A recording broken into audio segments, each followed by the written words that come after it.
नमस्ते प्रिय विद्यार्थियों। आज हम अपने बीए पार्ट 3 के स्टूडेंट्स के लिए वेबर के धर्म का सिद्धांत उसके बारे में अपनी आगे चर्चा बढ़ाने वाले हैं। वेबर का इससे पहले हमने सोशल एक्शन का सिद्धांत पढ़ा है, सामाजिक क्रिया का, तथा इसके बाद हमने ब्यूरोक्रेसी या नौकरशाही की बात की है। आज हम वेबर का धर्म के समाजशास्त्र के बारे में जानकारी प्राप्त करने वाले हैं। बच्चों, वेबर के धर्म के समाजशास्त्र के कुछ एक मुख्य बिंदु हैं या मुख्य आधार हैं, जिनमें हमने पहले देखा है कि वेबर ने धर्म का जो अध्ययन है, बहुत सारे उन्होंने धर्म के ऊपर अपनी वर्क्स हैं, उनके बहुत सारे किताबें उन्होंने धर्म के ऊपर लिखी हुई हैं और उसके अंदर religion of India, ancient जुडाइज़्म, China का रिलीजन, काफ़ी इन चीज़ों पर वेबर ने बात की है। इसलिए वेबर का जो धर्म का एक धर्म की जो अवधारणा है वो बहुत ही महत्वपूर्ण है और हमें इसके कुछ एक बिंदु जो महत्वपूर्ण हैं उन पे आज चर्चा करनी है। धार्मिक और आर्थिक घटनाएं परस्पर संबंधित एवं निर्भर हैं। वेबर बोलते हैं कि जो धार्मिक घटनाएं हैं तथा आर्थिक घटनाएं हैं वो परस्पर जुड़ी हुई हैं, संबंधित हैं और निर्भर हैं, और दोनों घटनाएं, धार्मिक और आर्थिक दोनों घटनाएं एक दूसरे को प्रभावित करती हैं। हमने वेबर की किताब Protestant ethics and the spirit of capitalism, इसकी बात पहले भी की है और इसके अंदर Protestant ethics and the spirit of capitalism के अंदर वेबर बताते हैं कि किस तरीके से कैपिटलिस्ट जो सेक्ट है, धर्म क्रिश्चियनिटी का है, वो किस तरीके से कैपिटलिज्म से जुड़ा हुआ है। तो ये हमको समझ में आता है कि आर्थिक और धार्मिक घटनाएं किस प्रकार एक दूसरे से जुड़ी हुई हैं। दूसरा पॉइंट है कि मानव समाज के अस्तित्व तथा निरंतरता के लिए धार्मिक और आर्थिक कारकों के अतिरिक्त अनेक अन्य कारक भी सहायता प्रदान करते हैं। समझ में आया? मानव समाज के अस्तित्व तथा निरंतरता के लिए धार्मिक एवं आर्थिक कारकों के अतिरिक्त अन्य कारक भी सहायता प्रदान करते हैं। इसलिए हमें एक तरफा व्याख्या करने से बचना चाहिए। अभी हमने बच्चों डिस्कस करा था कि धार्मिक और आर्थिक घटनाएं जो हैं वो एक दूसरे से जुड़ी हुई हैं तथा एक दूसरे को प्रभावित करती हैं।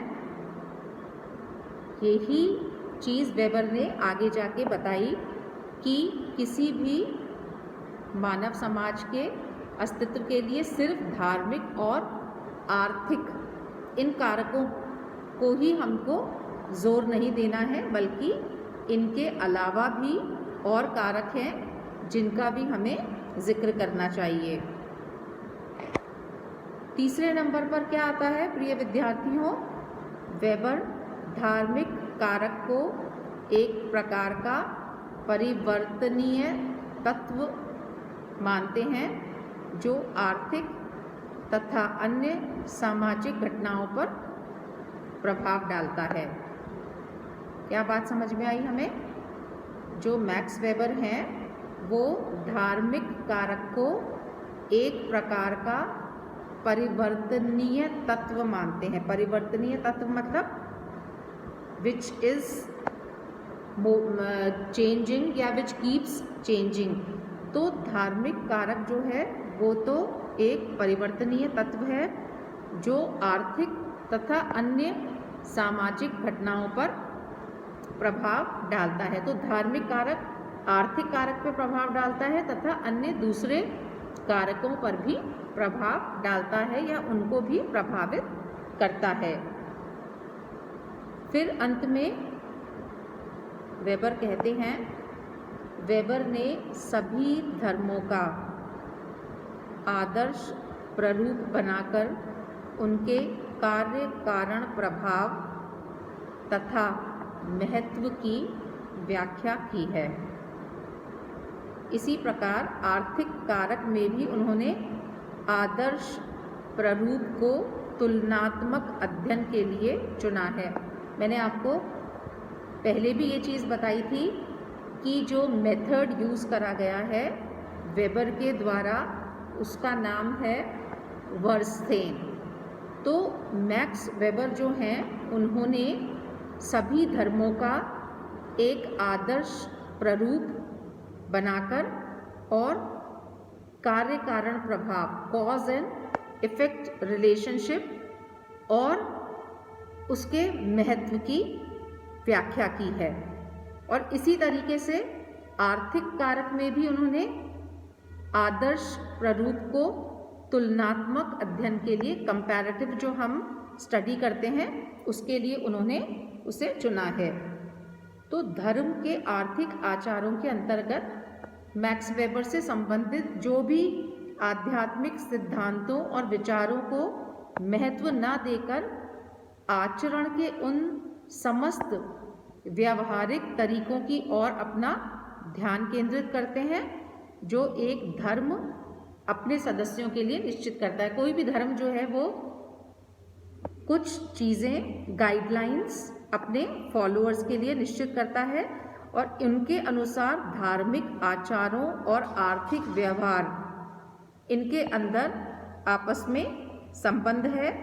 और इसे प्रमाणित करने के लिए वेबर ने विश्व के बहुत सारे जो फेमस रिलीजन्स हैं, कन्फ्यूशनिज्म, हिंदू, बौद्ध, क्रिश्चियनिटी, इस्लाम, यहूदी धर्म, इन सभी के आर्थिक आचारों का विश्लेषण किया है तथा इनके सामाजिक संगठन पर पड़ने वाले प्रभावों को भी बताया है या सिद्ध करने की कोशिश करी है।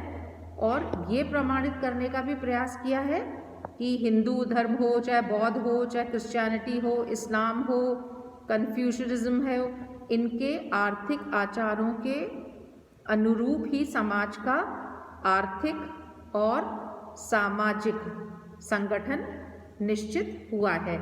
तो इस तरीके से प्रिय विद्यार्थियों, हम लोग ये देखते हैं कि किस तरीके से धार्मिक और आर्थिक घटनाएं ये एक दूसरे के बहुत क्लोज हैं, संबंधित हैं या उन पर निर्भर हैं। इस स्टेज पे मैं पुनः वेबर की पुस्तक ये कौन सी वाली है, ये लंबा किताब का जो नाम है, ये इसकी बात करना चाहूँगी, spirit of capitalism, Protestant ethics and the spirit of capitalism, जिसके अंदर मैक्स वेबर ने प्रोटेस्टेंट धर्म का जिक्र करा है और उसको कैपिटलिज्म के साथ जोड़ने की कोशिश करी है। इसका विश्लेषण करके उन्होंने धर्म का और कैपिटलिज्म को क्या दोनों का नाता है वो बताने की कोशिश करी है। धन्यवाद बच्चों।